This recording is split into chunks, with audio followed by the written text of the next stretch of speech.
चलिए शुरू करते हैं। राज्य की नीति के निदेशक तत्व, ठीक है। इसका शुरू में कॉन्सेप्चुअल पार्ट देख लिया था। अनुच्छेद 36 से 51 तक इसका हम अध्ययन करेंगे 2 से 3 वीडियो में।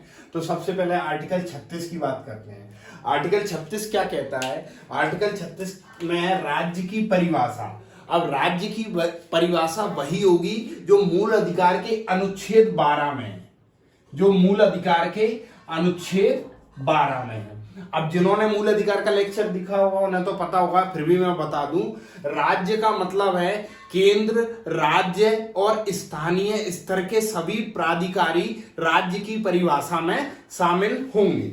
अब केंद्र, राज्य, स्थानीय स्तर के सभी प्राधिकारी में अभी आप समझिए, केंद्र में संसद और सरकार, राज्य में विधानमंडल और राज्य की सरकार, और स्थानीय स्तर पर जितनी भी संस्थाएं कार्य कर रही हैं वे सभी राज्य की परिभाषा में शामिल होंगी, अनुच्छेद 36 कहता है।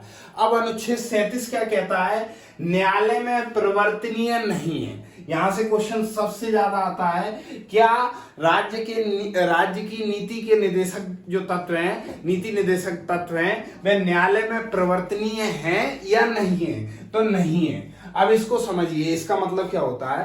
कहने का मतलब ये कि जब मूल अधिकार की बात आती है तो मूल अधिकार का आर्टिकल 32 न्यायालय में परिवर्तनीय को पुष्टि करता है, वहीं नीति निदेशक तत्व न्यायालय में परिवर्तनीय नहीं है। कैसे? कि अगर नीति निदेशक तत्वों का पालन नहीं होता है, अगर नीति निदेशक तत्वों का पालन राज्य नहीं करता है तो आप राज्य के खिलाफ न्यायालय नहीं जा सकते, न्यायालय नहीं जा सकते, समझे। इसके साथ साथ इसमें मतलब ये भी समझिए कि इनको न्यायालय में परिवर्तनीय क्यों नहीं रखा गया, क्योंकि नीति निदेशक तत्व जो है उनका मुख्य केंद्र बिंदु पैसा, अर्थ है, ठीक है, मनी है। और भारत में जब संविधान बन रहा था तो भारत की स्थिति इतनी अच्छी नहीं थी कि इनको भी न्यायालय में परिवर्तनीय रखा जाता है, इसलिए इन्हें न्यायालय में परिवर्तनीय नहीं रखा गया। लेकिन फिर भी ये इतने अच्छे से कार्य क्यों कर रहे हैं अभी तक? क्योंकि कहीं ना कहीं सरकार पर यह जिम्मेदारी होती है कि वह नीति निदेशक तत्व के जरिए कल्याणकारी राज्य की स्थापना करे। नहीं तो होगा क्या कि जो सरकार चुनी गई है जनता उसको अगली बार नहीं चुनेगी। अब इसके बाद आर्टिकल 38 आ जाता है। आर्टिकल 38 कहता है राज्य लोक कल्याण के अभिवृद्धि के लिए व्यवस्था बनाएगा। अब इसको मतलब समझिए, कैसी व्यवस्था बनाएगा? पहले तो ये देखिए, जिसमें सामाजिक न्याय हो, आर्थिक न्याय हो और राजनीतिक न्याय हो। अब लोक कल्याण, राज्य की परिभाषा यहां से लेनी है। राज्य, लोक कल्याण यानी जनता का कल्याण, जनता का कल्याण की अभिवृद्धि यानी उनकी स्थिति में सुधार के लिए व्यवस्था बनाएगा। हर शब्द को समझिए। अब और जिसमें व्यवस्था का उद्देश्य क्या होगा? जिसमें सामाजिक न्याय होगा, आर्थिक न्याय होगा, राजनीतिक न्याय होगा। इसको और अच्छे से समझिए कि यह अनुच्छेद का मुख्यतः कारण है आर्थिक असमानता को दूर करने का कार्य कौन करेगा? राज्य है। राज्य को यहीं से जोड़ना है, राज्य किसी स्टेट से नहीं जोड़ना। अब इसको एग्जाम्पल से समझिए। मान लीजिए राज्य ने एक वैकेंसी निकाली, एक वैकेंसी निकालती है राज्य, उसमें किसी का चयन होता है। जब चयन होगा तो उसकी सामाजिक स्थिति सुधरेगी, उसकी आर्थिक स्थिति सुधरेगी, और अगर सामाजिक आर्थिक स्थिति सुधरेगी तो अपने आप ही राजनीतिक स्थिति सुधरेगी। तो कहने का मतलब यह है कि आर्टिकल 38 कहता है राज्य लोक कल्याण की अभिवृद्धि के लिए, जनता के कल्याण के सुधार के लिए ऐसी व्यवस्थाएं बनाएगा जिससे उनको सामाजिक न्याय मिल सके, आर्थिक और राजनीतिक न्याय, या बोल सकते हैं जैसे जिससे उनकी सामाजिक स्थिति सुधर सके, आर्थिक स्थिति सुधर सके और राजनीतिक स्थिति सुधर सके।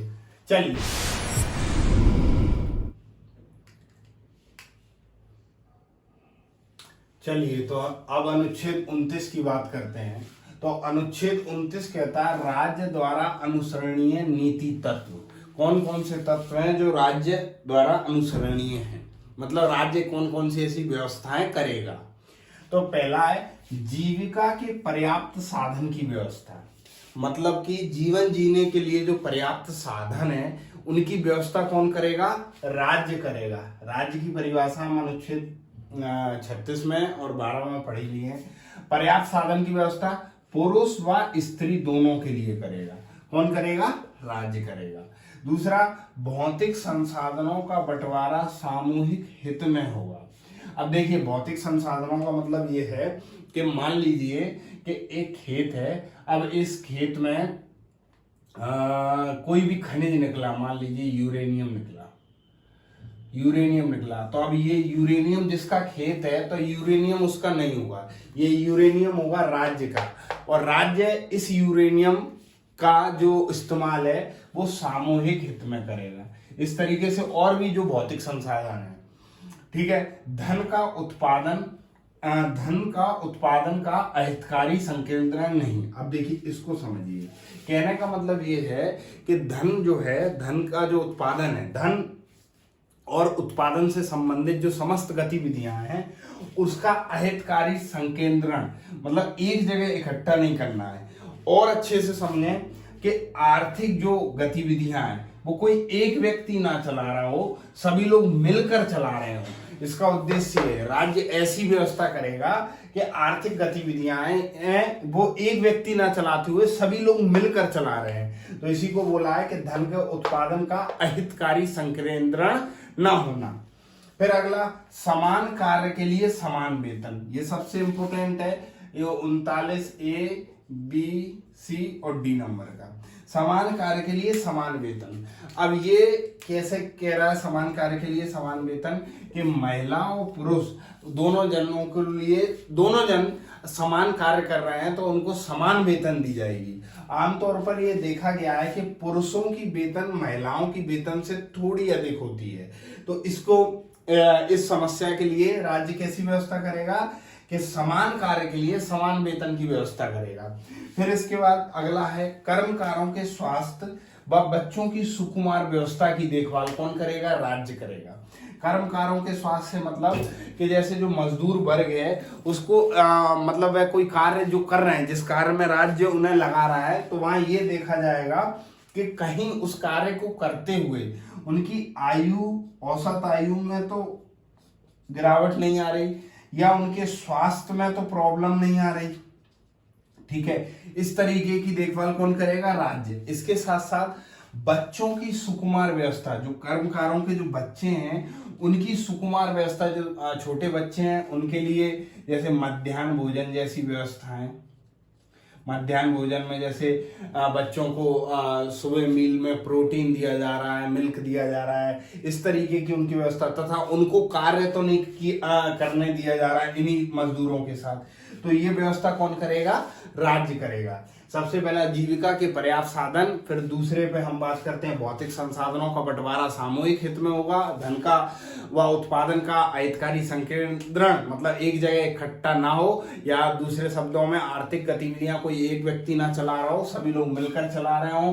फिर 39(4) कहता है सामूहिक वो समान कार्य के लिए समान वेतन, और 39(5) है कर्मकारों के स्वास्थ्य व बच्चों की सुकुमार व्यवस्था की देखभाल राज्य करेगा। इसी में एक और अनुच्छेद बाद में जोड़ा गया था, वो और देख लीजिए, 39A जो जोड़ा गया था वो संविधान संशोधन करके जोड़ा गया था, 42वें संविधान संशोधन 1976 द्वारा, ठीक है। 42वें संविधान संशोधन, यही लिख लेते हैं अपन, 39A